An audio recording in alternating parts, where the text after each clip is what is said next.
All right, morning of day 13. When I am done with today's stage, this will be the halfway point of the trip. At least I think. I kind of planned 26 days. And so far, I'm kind of on that pace. My schedule is kind of flexible. I don't have a flight out of Norway yet, so I could extend it a little if I need to. But I think kind of what I planned out has so far been pretty good. So I stayed right back there in the most beautiful farm and in this super amazing kind of pilgrim loft. I wasn't up in the loft, I was kind of down in the storeroom, but you know, the space has been housing pilgrims since the 1300s. I mean, not continuously, but in the 1300s, pilgrims on their way to Nidaros slept there. So it was just incredible, a really special stay.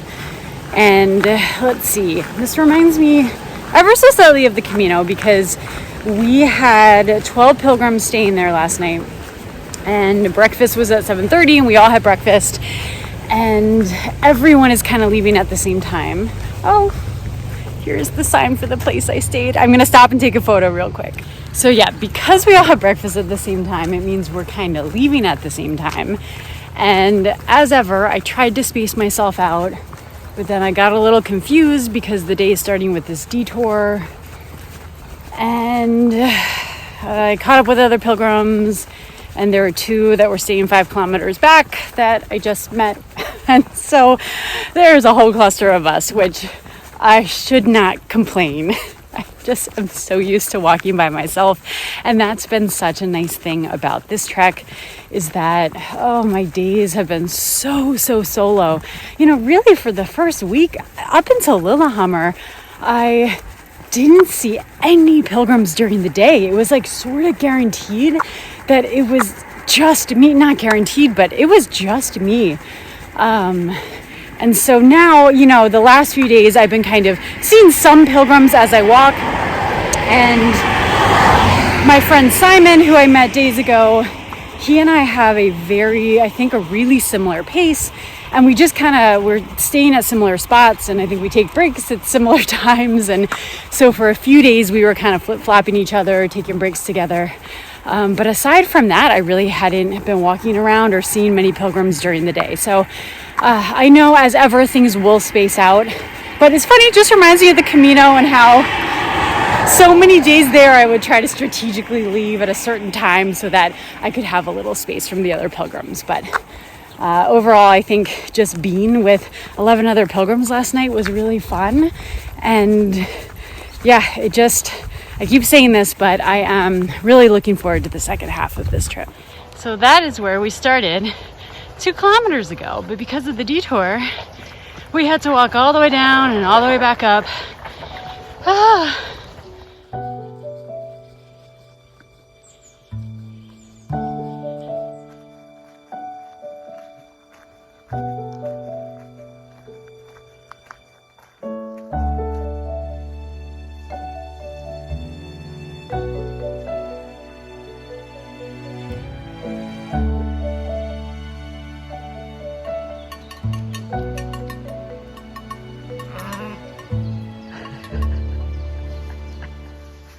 what a great spot for a bathroom.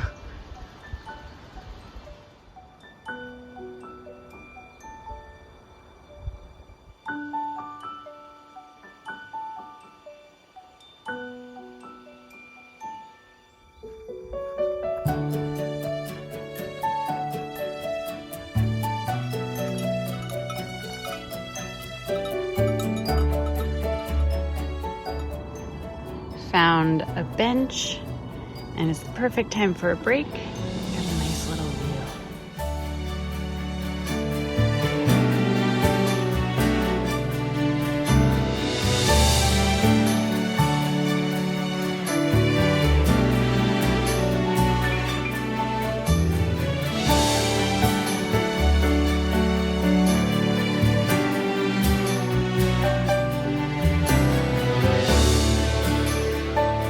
Just came out of a beautiful quiet forest path to discover this.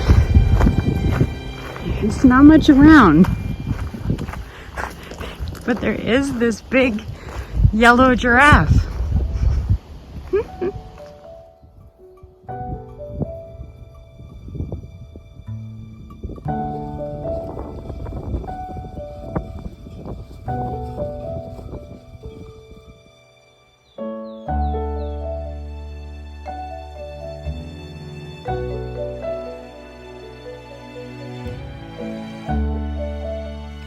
Down to my last few kilometers of the day, and to give myself a little energy, I've been carrying another one of these. Now, I've had this one already, but I really liked it. Now, the two flavors I've seen that I haven't tried yet are pizza and taco. Both seem really weird. So I promise if I see them again, I will try them. I probably should have bought them when I had the opportunity because I haven't seen them all over, but once I try those, I may have tried them all.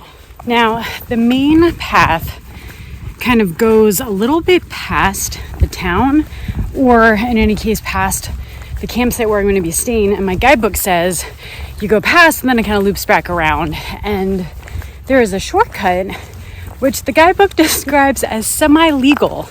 And I'm wondering what that means. Does that also mean it's semi-illegal to take the shortcut? I don't know. But I'm going to try it. It's coming up, I think. So my first indicator for it, guide said it's easy to miss, but there's 60km/h sign. I see that coming up. Then there should be a row of mailboxes and a group of houses. After the first house, there's a path to the left. So that's what I'm looking for. I am going to try this semi-legal possibility of a shortcut. Oh goodness, I have no idea if this is right. I went down a road and then these two guys at a house called out to me, and because I had been about to give up and I was turning back around, and they were like, well, you're on the wrong side of the fence, but if you go through the gate you can follow the path. And I think this looks a little better right now, but I'm not even sure if I went through the right gate, and I hope this leads me down somewhere because I don't want to have to backtrack. I don't even know if this is saving me much time because the road was just really straightforward walking. And this, man, I gotta be careful of stinging nettle. All right, I better focus. Never again. I don't even know where I'm supposed to go. I don't even know if this is gonna work. All right, success. I'm out of that field. The last little bit, I walked through really tall stinging nettle, and it got my hand, my arm, my legs. Of course, I had taken off the bottom half of my hiking pants at my last break because I was like, oh, it's all road walking. I won't have to go through any tall grass. So my legs are on fire, but I see the church ahead. Maybe I saved 5 or 10 minutes. I would say it's not worth it for any of you doing this hike. The guidebook says semi-legal shortcut, ignore it. Just follow the regular route. Okay, we got in.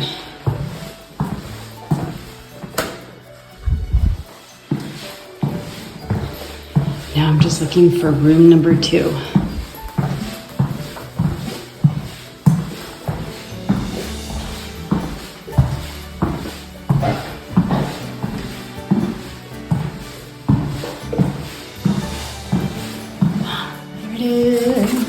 Okay.